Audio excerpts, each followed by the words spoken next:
Et rien de mieux que de commencer avec un peu d'eau les gars avec cette chaleur. Mais bon, on n'est pas là pour ça. Et la vidéo, ça va pas être ça non plus. Donc aujourd'hui les gars, on se retrouve pour une nouvelle vidéo. Change un peu de concept. J'ai regardé un peu ce que les autres youtubeurs pouvaient faire, etc.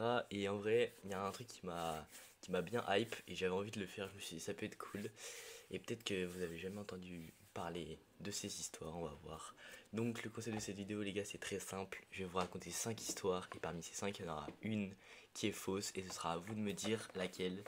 Donc comme vous avez pu voir derrière moi les gars, j'ai mis les LED rouges pour donner un peu une ambiance. Ce sera souvent des histoires un peu terrifiantes, un peu d'horreur, un peu de suspense, où on sait pas trop ce qui se passe. Donc vous allez voir. Et donc ce sera à vous de me dire laquelle vous pensez qui est fausse. Et de toute manière je vous le dirai à la fin de la vidéo. Après vous avoir raconté les 5 histoires les gars. Donc moi je dis sans plus attendre, on va partir directement avec la première histoire les gars.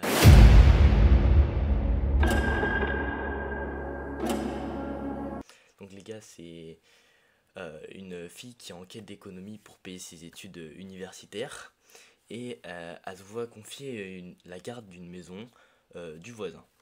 Et donc le voisin en question c'est un médecin et il lui propose de garder sa maison en échange de rémunération, donc d'argent. Et donc l'homme il lui demande de se présenter à la maison à 19h. Donc voilà, c'est une heure pour garder à la maison car le médecin il est parti. Donc une heure après être arrivé, donc dans la maison, la jeune fille a reçu un appel téléphonique au domicile du médecin. Donc déjà, tu vois, elle est pas chez elle, elle reçoit un appel, donc bon, elle se dit je vais décrocher quand même. Donc au bout du fil, il y a un inconnu qui lui dit que si elle ne sort pas de la maison, il va mettre fin à ses jours. Donc là, la jeune fille, elle comprend pas ce qui est cette personne, donc elle est complètement effrayée et elle raccroche directement. Donc voilà. Puis elle regarde sur l'écran et étrangement, la personne qui avait téléphoné, elle utilisait une ligne privée. Donc c'était une ligne privée directement reliée normalement au téléphone du médecin. Et normalement cette fille, elle aurait jamais dû recevoir cet appel parce que c'est pas du tout chez elle. Donc voilà. Donc elle laisse passer le truc, elle attend, et 30 minutes plus tard, donc le téléphone il sonne à nouveau. Donc là elle décroche, et c'est encore ce fameux mec. Et il lui dit si tu ne sors pas bientôt de la maison, je t'éliminerai. Donc là elle panique complètement, et c'était toujours le même mec au téléphone parce qu'elle a reconnu la voix. Donc la jeune fille elle est complètement terrifiée, elle sait pas dans quoi elle est embarquée, etc. Donc elle est complètement terrifiée et donc la jeune fille elle raccroche directement et elle appelle la téléphoniste. Et donc cette dernière, la téléphoniste, elle lui suggère que si cela devait se reproduire, de garder l'homme en ligne environ une minute pour qu'elle puisse tracer l'appel et pouvoir retrouver cette personne qui est complètement malade de dire ça, vous voyez. Parce que de dire ça à une fille qui n'est même pas chez elle, sur une ligne privée, de dire que si elle ne quitte pas bientôt de la maison, elle se ferait éliminer. Donc elle est complètement flippée. Donc voilà, donc la téléphoniste elle lui a dit ça. Et donc 30 minutes plus tard, donc le téléphone il sonne de nouveau. Et elle voit que c'est encore le même mec. Donc la fille elle essaye, elle parvient à garder en ligne malgré sa peur parce qu'elle est complètement effrayée avec ce qu'il lui avait dit. Et le mec il lui répète vraiment de sortir de la maison où il la tue. Et donc là la fille elle est complètement en panique. Et donc la téléphoniste rappelle aussitôt l'étudiante pour qu'elle sorte de la maison le plus rapidement possible. Et, et en gros, si vous voulez, l'appel provenant en fait de la deuxième ligne de la maison, donc celle du deuxième étage, et ben l'assassin, il se trouvait dans la maison. Voilà les gars. C'était la petite histoire, la première petite histoire. J'espère qu'elle vous aura plu. Et voilà. Après, si vous voulez regarder d'autres histoires de manière, vous pouvez aller chercher, etc. Peut-être que c'est la vraie, peut-être que c'est pas elle. De toute manière, je vais vous raconter les 5 et vous me direz bien en commentaire. Donc ça, c'était directement la première histoire, les gars, donc la gardienne en danger. Donc on va enchaîner directement avec la deuxième histoire.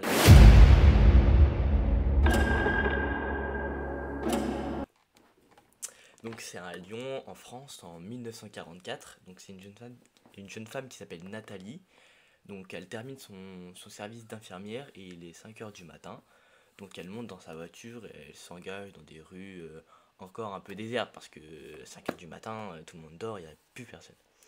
Donc très vite, elle remarque une voiture, elle la suit de près. Donc elle trouve ça bizarre, elle trouve ça louche. Voilà, elle panique pas encore, mais bon. Et donc au moment de la dépasser, la voiture, elle se rabat violemment derrière Nathalie et commence à lui faire des appels de phare. Donc là, Nathalie, elle commence un peu à paniquer, donc elle accélère, elle est complètement anxieuse, voilà. Et elle essaye d'apercevoir le conducteur du véhicule dans son rétroviseur, parce qu'elle ne sait pas qui c'est cette personne qui l'a suit depuis tout à l'heure. Et le mec ou la fille, donc la personne qui est derrière elle, elle continue à lui faire des appels de phare. Et donc Nathalie, elle tourne à droite, elle tourne à gauche, elle essaie de le semer, parce que bon, elle panique un peu quoi, que quelqu'un soit derrière elle. Et donc la voiture, elle continue quand même à la suivre. Donc là, Nathalie, elle commence vraiment à paniquer et se dit qu'est-ce qu'il me veut quoi. Euh, donc là, vraiment, elle comprend pas. Donc elle arrive. Donc voilà, elle comprend pas parce qu'elle vraiment elle est paniquée. Donc elle arrive dans l'allée menant à sa maison et son seul espoir c'est de tenter le tout pour le tout, c'est de courir s'enfermer chez elle et appeler de l'aide, appeler la police, appeler quelqu'un qu'elle connaît pour essayer de l'aider parce que vraiment elle comprend pas quoi. Et donc au moment où elle descend de la voiture, elle entend son poursuivant descendre à son tour et hurler enfermez-vous et appelez à l'aide vite. Déjà, quand quelqu'un te dit ça alors qu'il te suit, c'est quand même effrayant et Nathalie elle est complètement paniquée quoi. Donc elle n'ose pas du tout se retourner, elle s'enferme directement chez elle, elle appelle les gendarmes et là voilà quoi, c'est la panique totale. Donc elle jette un coup d'œil par la fenêtre pour essayer d'apercevoir quelqu'un et là elle aperçoit une grande silhouette qui possède un couteau de boucher. Donc les gros couteaux, si vous voyez ce que c'est. Et donc là elle est elle comprend pas et elle voit que cette personne, elle attaque sauvagement l'homme qui la suivait. Donc, en fait, il y avait deux personnes. L'homme qui la suivait vient de se faire attaquer par une personne qui avait un couteau de boucher dans la main.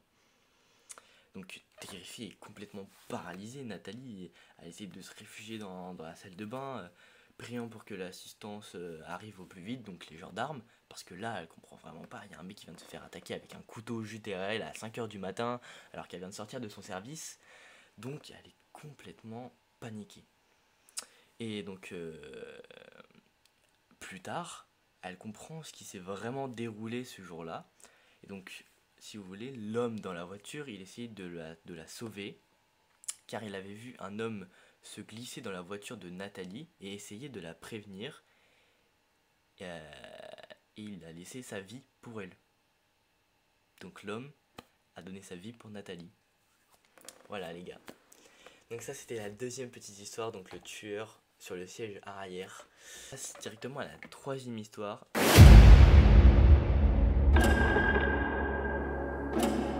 C'est une femme âgée qui vit seule chez elle et elle décide donc de faire un casse-tête dans son salon, tranquille, pour passer la soirée.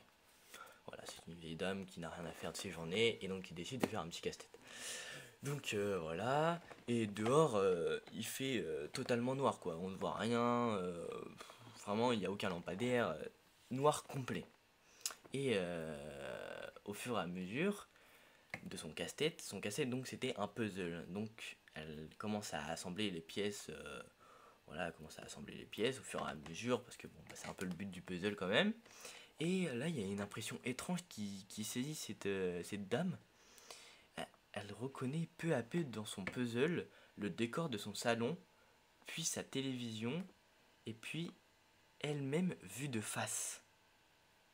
Donc là, elle commence un peu à paniquer, mais bon, elle se dit, voilà, c'est qu'un puzzle. Donc, elle continue. Et là, les dernières pièces du puzzle, donc qu'elle assemble, sont la fenêtre qui se trouve derrière elle, et la toute dernière pièce du coin de la fenêtre, ça montre le visage terrifiant d'un homme la regardant.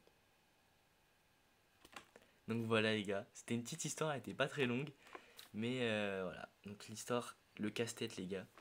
Donc vous me direz si aussi elle vous plaît elle aussi. Donc voilà, c'était la troisième histoire. Donc Maintenant, on passe directement à la quatrième. Donc, cette quatrième histoire se trouve à Amherst. Alors, je suis désolé pour la prononciation, je sais peut-être pas prononcer. À Massachusetts. Donc, c'est aux États-Unis. Ouais, c'est en Amérique, au-dessus de New York pour ceux qui voient. Je vous mettrai le point pour savoir exactement où c'est.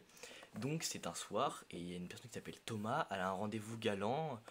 euh, et avec une personne qui s'appelle Mélanie et il sait exactement où l'amener parce que voilà, Thomas c'est un petit dragueur, il connaît les endroits quoi. Et il veut l'emmener derrière le bois à la sortie de la ville où se trouve une clairière isolée, parfaite pour un petit date quoi. Et donc il passe donc chercher sa copine, donc Mélanie, en voiture et il se gare tranquillement dans la clairière. Et pendant qu'il s'y gare, il laisse tourner la radio. Mais pendant qu'ils sont en train de parler, la radio, enfin ils entendent quelque chose à la radio, la musique s'interrompt tout de suite et la radio prend complètement le contrôle enfin, de la voiture, on n'entend que ça. Et donc il y a un communiqué d'urgence qui est diffusé où il est dit un meurtrier s'est échappé de l'asile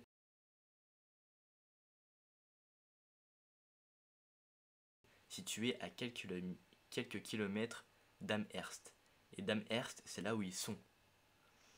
Donc le présentateur qui dit ça, il donne une description un peu floue mais précise, un peu précise aussi de cet homme très dangereux. Et il dit cet homme possède un crochet au bras droit. Donc voilà. Donc effrayée, Mélanie, elle est complètement effrayée. Donc là, elle est complètement figée, elle se dit what, c'est quoi ce mec, il a un crochet au bras droit, c'est un tueur ou what. Donc là, délire total. Et elle dit à Thomas, ramène-moi chez moi quoi. Parce que là, je veux plus. Et là, Thomas, il se dit hors de question, parce qu'il compte bien lui montrer qu'il n'a peur de rien quoi. Thomas, il veut montrer que c'est un dur et qu'il peut la protéger. Donc après Thomas, il essaye de se pencher pour l'embrasser. Et là, ils entendent un craquement de branches. Un craquement de branches qui les fait directement sursauter. Et donc là, Mélanie, qui était déjà en panique, a fait tout de suite comprendre à Thomas que là, cette fois, c'est trop. Il est temps de rentrer parce que là, vraiment, elle est pas bien. Surtout qu'ils étaient tous seuls dans une clairière. Donc là, à contre-coeur, Thomas, lui, il voulait pas, donc il fait marche arrière, il se met en route rapidement vers le centre-ville et raccompagne Mélanie, il pose Mélanie devant chez elle. Quoi.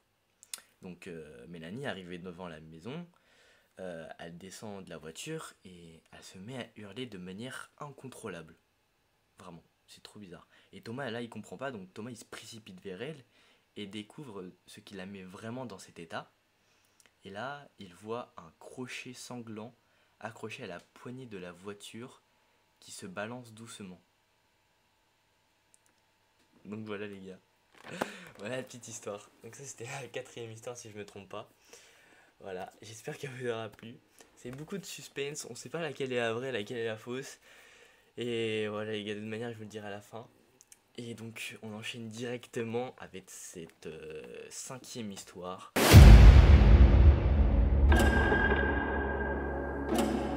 Donc c'est un soir, donc il y a quelques personnes qui étaient réunies autour d'un repas et ils étaient 6. Et venaient prendre place autour d'une table lorsque ils ont entendu frapper à la porte. Donc, mais pourtant ils attendaient personne. Donc la dame qui s'occupait de la réception de ces 6 personnes, elle est allée ouvrir la porte pour voir qui ça pouvait être quoi, parce qu'elle attendait personne. Et quand elle ouvre, il n'y a personne, effectivement. Et donc elle revient avec ses amis et ils lui font qui c'était quoi. Et elle a expliqué que en gros quelqu'un avait dû se tromper et qu'il n'y avait personne devant la porte. Mais quand leur attention est revenue vers la table, il y a un 7e couvert qui avait été mis. Donc là ils se posent des questions, ils se disent c'était là avant, tu vois ils comprennent pas pourquoi il y a un 7e couvert quoi. Et là, la dame, elle se dit, bon, j'ai dû mettre un couvert supplémentaire par erreur. Voilà, ça peut arriver, donc voilà. Donc là, elle ramène à la cuisine, mais quand elle est revenue, il était de nouveau là. Donc là, c'était vraiment bizarre parce qu'elle venait de ramener ce couvert qui a été rajouté, mais en revenant, elle en voit un autre. Donc là, cette fois, en plus, il y avait un verre à côté. Et là, voilà, comme ils bavardaient, les autres, bah, ils n'avaient pas aperçu quelque chose, quoi. Ils n'avaient rien vu. Donc vraiment, c'était bizarre. Mais donc quand ils ont vu cela, ils ont tellement été choqués que bah, ils ont laissé passer, on va dire. Et vu qu'ils savaient pas quoi faire, bah, ils ont décidé que la meilleure stratégie consistait à jouer le jeu et faire comme s'il y avait quelqu'un. Donc ils ont rempli le verre et l'assiette vide afin de pas contrarier ce mystérieux personnage. Et ils ont passé la soirée comme ça, tout en laissant un septième couvert alors que normalement ils n'attendaient personne. Voilà les gars, c'était les 5 petites histoires que je vous ai racontées. Donc parmi ces 5, il y en a forcément 4 de vraies et une de fausse. Donc je laisse 5 secondes vite fait sans rien dire pour que bah, vous me disiez laquelle pour vous est la fausse. Et je vous dirai dans 10 secondes. On va attendre ça les gars. Je vous refais les titres. La gardienne en danger, le tueur sur le siège arrière, le casse-tête, le crochet et, pour finir, le convive qui n'avait pas été invité.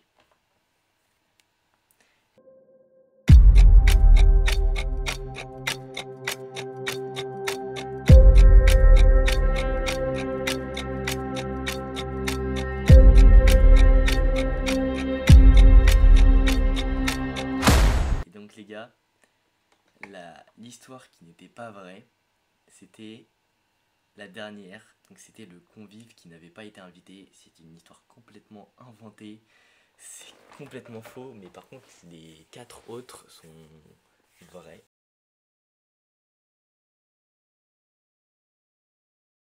Donc c'est des histoires qui sont vraiment arrivées.